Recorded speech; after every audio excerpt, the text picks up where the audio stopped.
there's a there's a beauty in persistence. In the 1960s, I believe it was 1960s or 1970s, there was a man by the name of Maxi Filer. Maxi Filer had taken the California bar exam and he failed. For 25 years, every single year, twice every year, he sat down with his wife and filled the application form for the exam again. He studied and then he failed. He had spent almost 50,000 US dollars trying to become a lawyer. He had this burning passion in him. He had this focused. Um, it was an obsession. It was a knowing within his heart that he was born to be a lawyer. But every year he failed. And if you had taken the California bar exam around that time frame, then you knew about Maxi Filer because he was in every single examination hall for 25 years. And so my question to you today is, how long are you willing to stay focused, to persist, to achieve your dreams and goals? Too often we try some things once, we try the second time, we say, let's give it a third, and then we quit. We come up with a great excuse. Now, I used to be that way. I am still that way. I still try to fight that part of me that is so quick to come up with reasons why it wasn't my fault. But what I want to share with you today is this. Your success in any area of your life will be dependent on your willingness to persist. Persistence is one of the essential ingredients to you becoming who you were born to be. You see, Maxi Fowler failed over and over again, but he wasn't distracted by the comments from people. He wasn't distracted by the time he had taken. He wasn't distracted by even the remarks made by his family. Now imagine this. Maxi Filer was trying to become a lawyer. Whilst taking the exams and failing, he had sons. And his sons took the same exam and passed. Now he started working for one of his sons as a clerk, whilst still trying to pass the California bar exam. Eventually, on his 48th attempt, he received a letter which one of his sons opened. Now, this wasn't a mistake. He had failed so many times that the tradition in the house was someone else would open up the results of the examination. On this particular instance, the post arrived. The son opened up the post and then he exclaimed with so much joy and happiness and passion, he said, "Daddy passed."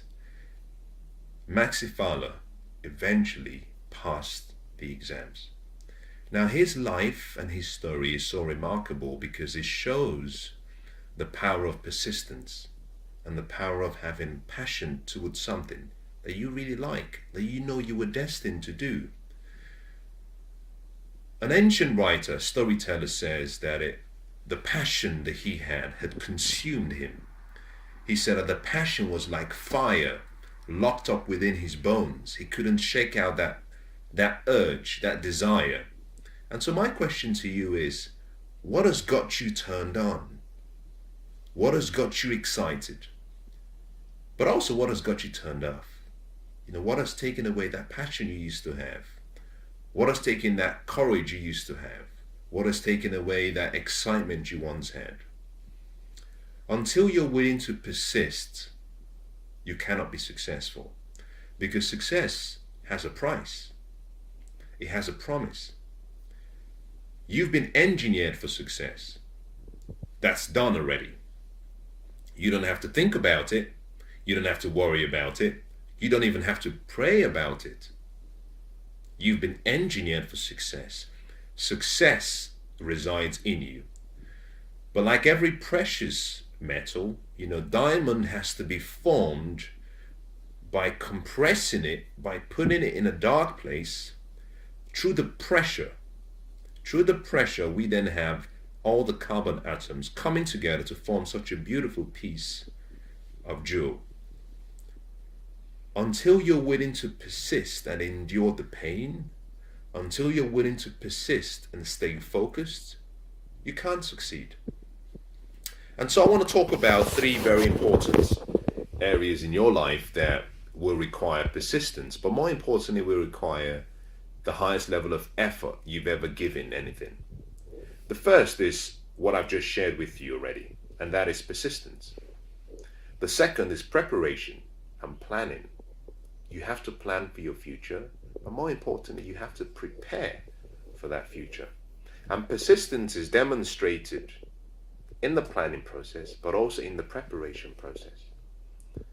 Are you willing to do today and discipline yourself to do now what other people will not do in order to have the future that very few people will have? It all comes down to choice. But until you discipline yourself to persist, until you discipline yourself to stay focused, until you discipline yourself to plan, it's impossible to succeed.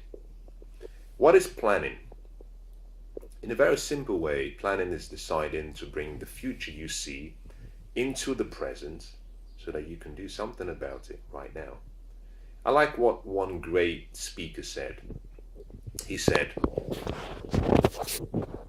you have to see your future so vividly and so clearly, then you have to decide to bring that future into the present, and you have to live that future you see right now. This is simply a statement of facts, and that is a decision we all have to make. You have to fake it until you make it. Now let me explain that so you don't get that slightly confused. The fake it till you make it comes from Mary Kay Ash, a remarkable woman, a woman who achieved a level of success that very few ever dreamt of. But more importantly, a woman who gave hope to generations to come. A woman who gave hope to women particularly, because at a time when, women were not given the honor and the respect they deserved, she had a vision. And through her vision, she created a movement that today has now changed the demographics of the workforce, and we're now moving in the direction of what we should be and where we should be, which is equality.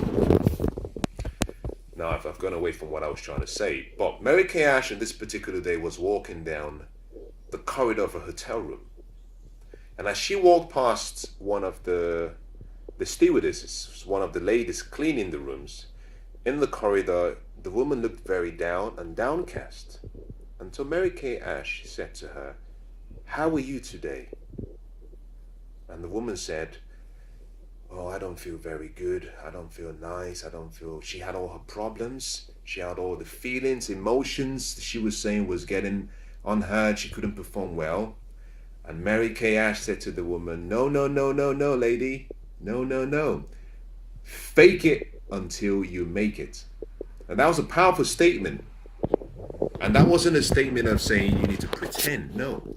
That was a statement of simply saying you've got to understand the psychology of the mind and the body. That whatever you focus on, you feel. If you focus on the fact that you're not happy, you'll be unhappy. If you focus on all the problems you have, those emotions will be stirred up in your heart. On the other hand, she was saying, decide what you want, see what you want, and then pretend that you already have it, which is bring the future into the present and behave as though you have it already. Every day, we do that every day.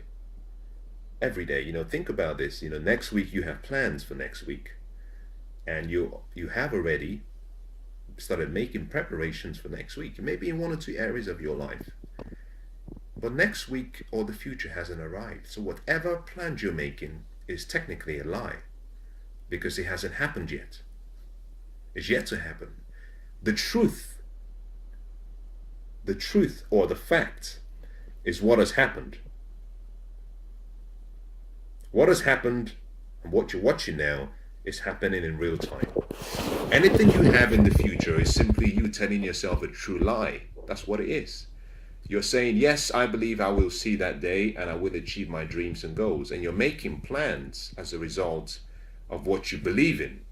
So you're applying faith, whether you believe in faith or not. Because faith is simply substance of things that you hope for and the evidence of things not seen. So you are holding on to a future dream, a future picture, and you're doing things today to take you into that future. And that is simply what Mary Kay Ash was saying.